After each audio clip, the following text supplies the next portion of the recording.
Selamat pagi, salam sahabat.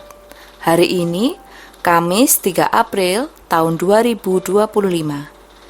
Kita akan merenungkan firman Tuhan dari Imamat 23 ayat 37 sampai 44.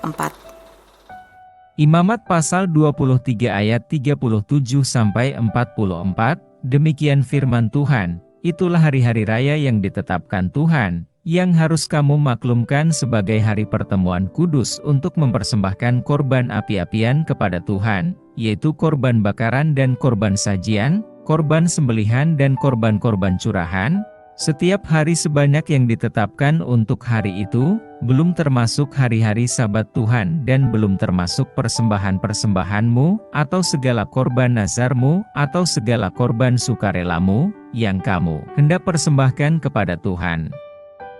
Akan tetapi pada hari yang ke-15 bulan yang ke-7 itu, pada waktu mengumpulkan hasil tanahmu, kamu harus mengadakan perayaan bagi Tuhan 7 hari lamanya.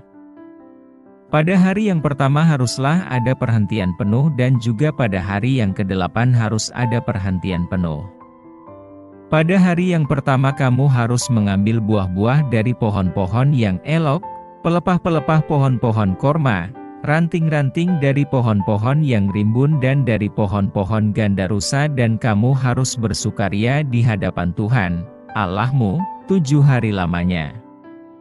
Kamu harus merayakannya sebagai perayaan bagi Tuhan 7 hari lamanya dalam setahun, itulah suatu ketetapan untuk selama-lamanya bagimu turun-temurun. Dalam bulan yang ke-7 kamu harus merayakannya. Di dalam pondok-pondok daun kamu harus tinggal 7 hari lamanya, setiap orang asli di Israel haruslah tinggal di dalam pondok-pondok daun.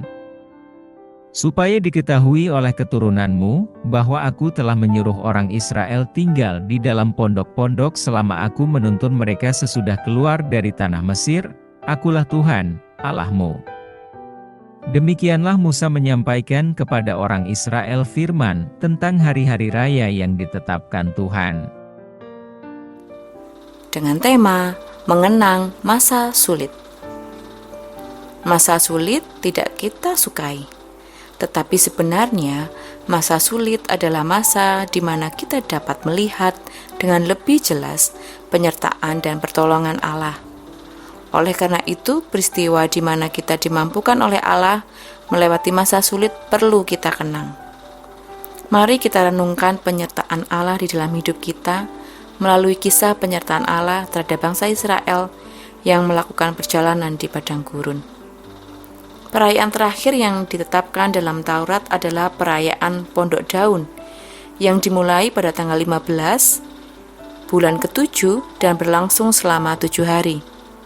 Selama 7 hari tersebut, umat harus tinggal di dalam pondok daun, di ayat 42. Tujuannya adalah supaya keturunan umat tahu bahwa Tuhan telah menyuruh orang Israel tinggal di dalam pondok-pondok ketika Tuhan menuntun umat sesudah mereka keluar dari tanah Mesir, di ayat 42 sampai 43. Perayaan Pondok Daun disebut demikian karena secara harafiah umat harus membangun pondok-pondok daun dan tinggal dalam pondok-pondok tersebut selama 7 hari.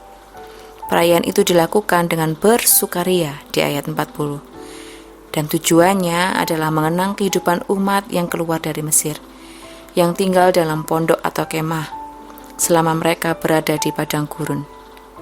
Kehidupan di padang gurun setelah keluar dari Mesir merupakan kehidupan yang sulit. Umat harus berkelana di padang gurun selama 40 tahun sebelum akhirnya mereka masuk ke Kanaan. Menariknya, umat diminta untuk mengenang masa sulit tersebut dengan bersukaria. Hal ini berarti bahwa kita seharusnya mengenang masa sulit kita di masa lampau dengan bersukaria. Alasannya, dalam kesulitan kita dapat melihat penyertaan Allah lebih konkret. Seperti saat Allah memelihara umat di padang gurun secara konkret, selama 40 tahun di padang gurun, Allah menurunkan mana setiap hari untuk makanan umat, dan membuat pakaian dan kasut mereka tidak sobek. Bisa dibandingkan di Ulangan 29 ayat 5. Mari kita mengenang masa sulit kita dengan bersuka cita, karena pada waktu sulit, kita malah dapat melihat dan mengalami penyertaan Tuhan secara lebih konkret. Mari bersama kita berdoa. Selamat pagi Tuhan, mengucap syukur hari ini kami boleh bangun dengan keadaan segar dan bugar. Kami mengakui bahwa kami ada saat ini dengan banyak cerita di masa lalu, baik itu yang menggembirakan maupun menyedihkan, baik itu dalam kelimpahan maupun dalam kekurangan. Mampukan kami Tuhan untuk selalu berpikir positif. Ketika kami mengingat masa lalu yang sulit, masa lalu yang menyedihkan, masa lalu yang kekurangan, kami boleh melihat dan merasakan bahwa penyertaan-Mu sungguh nyata buat kehidupan kami, bahwa kami tidak pernah sampai kelaparan, bahkan sampai jatuh tergeletak, padahal badai hidup menerpa kehidupan kami. Mampukan kami Tuhan untuk terus merasakan bahwa Engkau ada dalam kehidupan kami.